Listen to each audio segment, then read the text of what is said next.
तो 2022 खत्म होने में अब सिर्फ कुछ ही दिन बचे हुए हैं। 2022 के अंदर बहुत से एस्पायरिंग एंटरप्रेन्योर्स आए जिन्होंने स्टार्टअप को शुरू ही नहीं किया, उसको एक नेक्स्ट लेवल पर भी लेके गए। अगर बात की जाए इंडिया की, 2022 के अंदर इंडिया में 3.48 मिलियन स्टार्टअप्स एप्लीकेशन रिसीव्ड हुई। वहीं दूसरी जगह कुछ ऐसे भी एस्पायरिंग एंटरप्रेन्योर्स होंगे जो एक अच्छा आइडिया न होने की वजह से स्टार्टअप को शुरू नहीं कर पाए, या फिर आइडिया होने के बावजूद स्ट्रेटजीज ना होने की वजह से उसको सही तरीके से एग्जीक्यूट नहीं कर पाए। तो आपको बता दें, स्टार्टअप शुरू करने के लिए आइडिया ही होना ज़रूरी नहीं है। इसके लिए आपके अंदर कंसिस्टेंसी, परसिस्टेंस होना भी ज़रूरी है, जो आपको स्टार्टअप्स में बहुत हेल्प करता है। अगर आप शुरुआत में स्टार्टअप्स को यूनिक बनाना चाहते हैं तो आपको स्ट्रेटजी डेवलप करनी होगी जो आपको कॉम्पिटिटर से अलग बनाएगा। तो इस वीडियो के अंदर हम लोग बात करेंगे 10 यूनिक बिजनेस आइडियाज़ के बारे में जिसको आप 2023 में शुरू कर सकते हैं।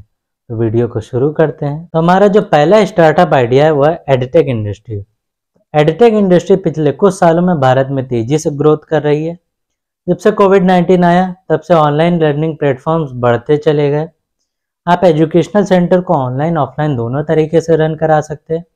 इंस्टीट्यूट, एजुकेशनल सेंटर या स्कूल खोलने के लिए आपके पास कुछ लाइसेंस की ज़रूरत होती है, वो मान्यता लेनी होती है, रजिस्ट्रेशन कराना होता है, आपके पास सुटेबल प्लेस होनी चाहिए, सफिशिएंट बजट होना चाहिए, सर्टिफाइड टीचर्स होने चाहिए, एसेंशियल इक्विपमेंट्स होने चाहिए जो आपके स्टूडेंट्स के काम आए।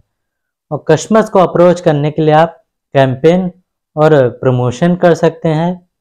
दूसरा जो हमारा आइडिया आता है वो आता है ड्रॉप शिपिंग का। तो ड्रॉप शिपिंग आज के समय का एक सबसे यूनिक बिजनेस आइडिया है। इसको शुरू करने के लिए आपको ज़्यादा इन्वेस्टमेंट भी नहीं करना पड़ता है और इसके ज़्यादा कॉम्पिटिटर्स भी नहीं है, आपको ज़्यादा प्रॉफिट भी मिलता है।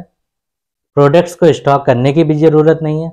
इसके लिए सिंपल आपको करना क्या है, सप्लायर से कांटेक्ट करना है जो आपको प्रोडक्ट और सर्विसेज की लिस्ट दे दे। उन प्रोडक्ट्स को आप सोशल मीडिया के जरिए या वेबसाइट के थ्रू सेल कर सकते हैं। जब आपको इसका ऑर्डर मिले तो आप अपने सप्लायर को डिमांड बता दीजिए और आपके कंपनी की तरफ से उन प्रोडक्ट्स को आपके कस्टमर तक पहुंचा देगा। तो नंबर 3 स्टार्टअप आइडिया है consultancy firms. Consultancy firms India के अंदर बेस्ट स्टार्टअप आइडियाज़ में से एक है। अगर आपको कंसल्टेंसी की एक अच्छी नॉलेज है तो आप कंसल्टेंसी फर्म शुरू कर सकते हैं, क्योंकि आज के टाइम में प्रोफेशनल और एक्सपर्ट ऐसी कंसल्टेंसी फर्म्स को ढूंढ रहे हैं जो उनके कंपनी की ग्रोथ को बनाए रखने में हेल्प कर सके। कंसल्टेंसी फर्म शुरू करने में ज़्यादा इन्वेस्टमेंट नहीं आता है। इसको आप एक स्मॉल रूम रेंट पे लेके शुरू कर सकते हैं जिसका मोस्टली किराया 10,000 रुपये होगा। ये एक फ्यूचर ट्रेंडिंग स्टार्टअप है जो आगे चल के बहुत ज़्यादा ग्रोथ करेगा, क्योंकि कंपनियां कॉम्पिटिटर्स का सामना करने के लिए कंसल्टेंसी फर्म्स को हायर करेगी। अब हम चलते हैं चौथे स्टार्टअप आइडिया की तरफ, जो है करियर कोचिंग या फिर पर्सनल कोचिंग स्टार्टअप आइडिया। तो करियर कोचिंग या पर्सनल कोचिंग में अगर आप इंटरेस्ट रखते हैं तो इस स्टार्टअप को आप शुरू कर सकते हैं। ये एक प्रॉफिटेबल बिजनेस आइडिया है, इसमें कोई लॉस की संभावना भी नहीं रहती है। आज के टाइम में स्टूडेंट्स और जॉब एस्पिरेंट्स ऐसे करियर काउंसलर ढूंढते हैं जो उनकी हेल्प करें उनके गोल्स को अचीव करने में, उनके प्रॉब्लम्स को सॉल्व करें। तो आप एक इफ़ेक्टिव सोल्यूशन दे के आप स्टूडेंट्स और जॉब एस्पिरेंट्स के गोल्स को क्लियर कर सकते हैं, जिससे वो अपनी प्रोफेशनल लाइफ बिल्ड कर सके। करियर काउंसलर के रूप में आपको एक रजिस्ट्रेशन कराना होगा, तभी आप इस स्टार्टअप को शुरू कर सकते हैं। तो नंबर 5 स्टार्टअप आइडिया आता है organic farming. Organic farming India के अंदर यूनिक स्टार्टअप आइडियाज़ में से एक है। ये आज के मॉडर्न एरा में लोग केमिकल, पेस्टिसाइड्स और अदर प्रिजर्वेटिव्स का यूज़ करके फलों और सब्जियों की गुणवत्ता को बिगाड़ रहे हैं। केमिकल्स का यूज़ करके कम समय में ज़्यादा सब्जियां उगा रहे हैं, जिससे लोगों की हेल्थ पे भी असर पड़ रहा है। इसलिए ऑर्गेनिक फार्मिंग का स्टार्टअप शुरू करके आप लोगों की हेल्थ सुधार सकते हैं और यह आपको काफ़ी प्रॉफिट भी देगा। थोड़े से सुपरविजन के साथ आपका बिजनेस जल्दी ग्रो कर जाएगा।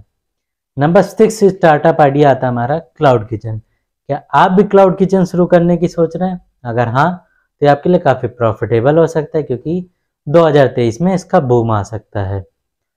क्लाउड किचन एक ऐसा स्टार्टअप है जिसमें कस्टमर के लिए फूड बनाने से लेकर डिलीवर करने के लिए किचन का यूज़ होता है। आज के समय में local supplier, caterers packed food suppliers अपने किचन को क्लाउड किचन में कन्वर्ट कर रहे हैं, क्योंकि ये एक प्रॉफिटेबल बिजनेस है। इसको आप ऑनलाइन मैनेज कर सकते हैं। इंडिया के अंदर इस क्लाउड किचन को हम लोग वर्चुअल या फिर घोस्ट किचन भी कहते हैं। तो 7th स्टार्टअप आइडिया है वाईफाई इंस्टॉलेशन कंपनी का। अगर भारत के अंदर कोई वाईफाई इंस्टॉलेशन कंपनी शुरू करने की सोच रहा है तो उसके लिए एक प्रॉफिटेबल स्टार्टअप आइडिया होगा, क्योंकि ज़्यादातर लोग समय इंटरनेट पर बिताते हैं, चाहे फिर फूड ऑर्डर करने के लिए हो, चाहे फिर पढ़ाई करने के लिए हो, या फिर सोशल मीडिया स्क्रॉल करने के लिए हो, या फिर ऑनलाइन शॉपिंग करने के लिए हो। गवर्नमेंट ऑफ इंडिया के डिजिटल इनिशिएटिव के प्रयासों से आज भारत के अंदर 2022 में 658 मिलियन एक्टिव इंटरनेट यूजर्स हैं। कोविड-19 भारत में आने के बाद से ही बहुत से कॉरपोरेट सेक्टर लोगों को वर्क फ्रॉम होम प्रेफर कर रहे हैं, जिससे वाईफाई इंस्टॉलेशन बढ़ गया है। आप इस स्टार्टअप को डिस्ट्रीब्यूटर से डीलरशिप लेकर शुरू कर सकते हैं।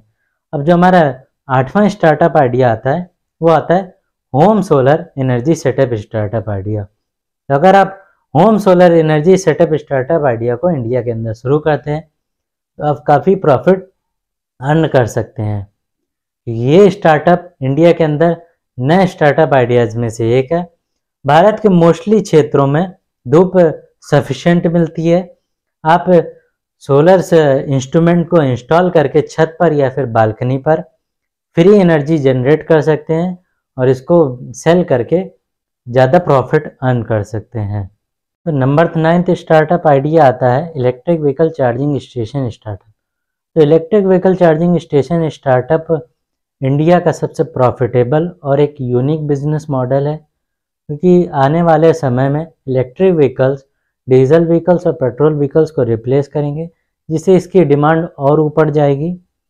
इलेक्ट्रिक व्हीकल स्टार्टअप इंडिया में शुरू करने के लिए आपको कुछ लाइसेंस और रजिस्ट्रेशन कराने की ज़रूरत है। इसमें सबसे पहला आता है कंपनी रजिस्ट्रेशन, दूसरे नंबर पे आता है पैन रजिस्ट्रेशन, तीसरे नंबर पे आता है टैन रजिस्ट्रेशन, चौथे नंबर पे आता है जीएसटी रजिस्ट्रेशन, 5वें नंबर पे आता है फायर एनओसी, छठे नंबर पे आता है शॉप इस्टेब्लिशमेंट लाइसेंस, 7वें नंबर पे आता है ट्रेड लाइसेंस। अगर आप इंडिया में चार्जिंग स्टेशन सेटअप करना चाहते हैं तो आपको गवर्नमेंट ऑफ इंडिया के रूल्स फॉलो करने होंगे। गवर्नमेंट ऑफ इंडिया के रूल्स के हिसाब से आपको हर 3 किलोमीटर में चार्जिंग स्टेशन सेटअप करना होगा। 10th स्टार्टअप आइडिया आता है एसईओ स्टार्टअप आइडिया। तो सर्च इंजन ऑप्टिमाइजेशन का यूज़ करके वेबसाइट को ऑप्टिमाइज़ करना, वेब ट्रैफिक जनरेट करना और गूगल और अदर सर्च इंजन प्लेटफॉर्म के लिए वेबसाइट ऑप्टिमाइज करना होता है। सर्च इंजन ऑप्टिमाइजेशन का यूज़ करके आप बिजनेसेस के लिए उनकी वेबसाइट की विजिबिलिटी इम्प्रूव कर सकते हैं, जिससे उनके बिजनेस को ग्रोथ मिल सके। सर्च इंजन ऑप्टिमाइजेशन के स्टार्टअप करने के लिए आपको अपनी वेबसाइट डेवलप करनी होगी और उसको प्रमोट करना होगा। आप अपवर्क और फीवर जैसे फ्रीलांसिंग प्लेटफॉर्म को भी यूज़ कर सकते हैं। इस वीडियो के अंदर हम लोग ने बात की 10 यूनिक स्टार्टअप आइडियाज़ के बारे में। तो इन 10 स्टार्टअप आइडियाज़ में से आपको सबसे अच्छा स्टार्टअप आइडिया कौन सा लगा, आप हमें कमेंट सेक्शन में बताइए। अगर आपके बिजनेस से रिलेटेड कोई क्वेरी है तो आप हमें कमेंट सेक्शन में बता सकते हैं। Thank you.